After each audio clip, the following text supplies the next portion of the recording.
Good morning, everybody. Thank you for joining us on this Facebook Live. I'm Kwon. Don't forget, you can always watch this, listen to this on your own time, You can do that by going to our Inform YouTube channel. You can find us on your favorite podcast platform and inform.com/podcast under Inform Minute. Okay, today a judge is going to start deciding if there's enough evidence to support a murder charge against a North Dakota man who is accused of running over and killing a teenager with his pickup just after a street dance in McHenry, North Dakota. This is a story that we've been tracking on First News for a while now. We're talking about 41-year-old Shannon Brandt. He's facing that charge in connection with the death of 18-year-old Kayler Ellingson, which happened last month. Now, we got some court documents, we looked through them, and we found that Brandt first told investigators that he actually hit Ellingson on purpose because he was a Republican extremist and he was apparently coming after him. Well, North Dakota state troopers are saying they have no evidence that there was any sort of political fight that night. So if convicted, he could face up to life in prison without parole. So we'll for sure have an update for you guys. Also today, more than two and a half years after the building was lost in a fire, the Elim Rehab and Care Center in Fargo is inviting you to check out its new space. So if you remember back in January of 2020, that fire did displace more than 100 seniors and 30 children. But staff at Elim are now telling us this new center includes 88 private suites, which is a little bit smaller than the previous building. It also includes a large family room, a new spa area, a chapel, and a beauty salon. So that ceremony is going to be taking place from 4 to 6:30. Staff will officially cut the ribbon at Elim about 10 minutes after that ceremony starts. Also today, we're expecting to learn more information related to the death of a 12-year-old in Cass County. We're learning from medical examiners in the Twin Cities, 12-year-old Jeremy Herr's death is now being ruled a homicide. And deputies tell us that he was hunting squirrels with family last Sunday morning when he was shot in the head by his uncle. So we did ask experts about that homicide ruling. They tell us it can refer to a non-criminal act. It doesn't mean that the death was intentional. It could have been prevented. Now, we did call the sheriff, who referred us to the chief deputy. He is expected to be in later today, so we'll, of course, ask him all the questions regarding, can this uncle be charged? You can stay with us for updates as well. Okay, we know that a semi driver right now is seriously hurt and also could be facing some charges, as troopers say he crashed into a train. This happened right about 40 miles northwest of Carrington, right around 11 yesterday morning. 65-year-old Rodney Lund of Anamoose, North Dakota, did not stop at a railroad intersection, and that's when the train was coming by, and that's when he hit him. So it spun around. Lund even had to be airlifted to Sanford, airlifted to a hospital in Bismarck to be treated for his injuries, but he's expected to be okay. But we also know charges are pending, so we'll, of course, bring you an update as soon as we learn more.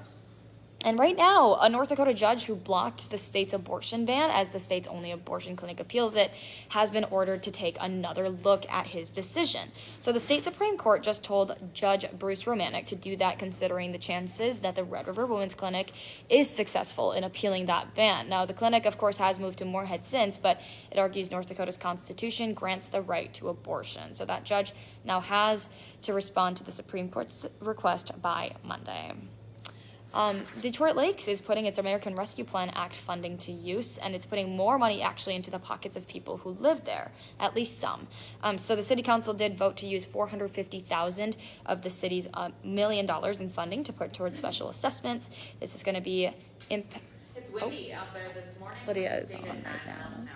Sorry. Fargo, which isn't too bad, but when you look out to the west, you see plenty of teens and even 20s. Sustained at 20 miles an hour right now, Devil's Lake, and in Winter, and 23. Over in Jamestown, that wind is headed toward the valley. It's going to be about 15 to 30 sustained today, gusting anywhere from 40 to 45 miles per hour. So for that reason, the National Weather Service has issued a wind advisory for all the counties in tan. And a high wind warning for all those counties in gold goes into effect at noon and lasts until 8 p.m. tonight. Okay, so there's your forecast. Going off of what I was saying, so the Detroit Lakes City Council voted to use some of that funding towards special assessments. So this is going to be impacting people in DL who live on Willow, Holmes, and Frazee Streets. So special assessments at a 100-foot lot would be about $19,000 instead of $31,000. Now the total cost of the project is about $6.3 million, with $1 million being assessed to property owners. So, yeah. All right, we also have a really happy update in the search for a missing 14-year-old boy in Hubbard County. That 3-day-long search for Levi Selseth is now over. He's back and safe with his family, so I wanted to let you guys know and pass on the good news there. And talking national, we know that the House Select Committee investigating the January 6th insurrection on the U.S. Capitol is set to hold its first public hearing since July, and possibly the last hearing coming out of that committee. So there will be no witnesses appearing in person this time, but it will feature some new testimony and evidence, and multiple sources are saying this is going to be serving as kind of closing arguments ahead of the November midterm elections. Committee is expected to focus on former President Donald Trump's continued efforts to claim that the 2020 election was stolen, of course, and the panel is going to seek to hammer that home, that he remains a clear and present danger to democracy. ABC News will have special coverage of that hearing started at noon today, right after our 11 o'clock newscast, so make sure you tune in there for that. Also, right now, we know Florida Governor Ron DeSantis' controversial decision to fly migrants to Martha's Vineyard is under investigation by the Treasury Department. The Treasury's Inspector General is saying that an audit is now planned to review if public funds were improperly used. It was previously reported that the flights carrying nearly 50 migrants from San Antonio have exceeded the scope of the state's recovery funds. And the money that DeSantis used was actually intended for COVID relief for Floridians. So Inspector General says there will also be a review of the legality of the flights, and a decision on further action could be taken from there.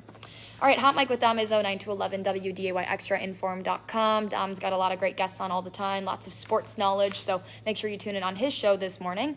And don't forget, before we send you out the door, whatever you're doing for the day, just for 99 cents a month for your first 3 months, you can get an all-access pass to Inform.com.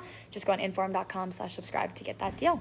All right, remember to tune in for our 11 o'clock newscast with Dylan Vogt and Becky Parker, of course, and then our coverage continues in the evenings with our newscasts at 4, 5, 6, 9, and 10, so make sure you go join our evening crew for their shows. And we will be back here tomorrow morning on First News on your Finally Friday. Dylan is going to be live out at a pumpkin patch right by Grand Forks, so that should be a really fun time. So yeah, make sure you come join us, and hope you guys have a great day. Bye!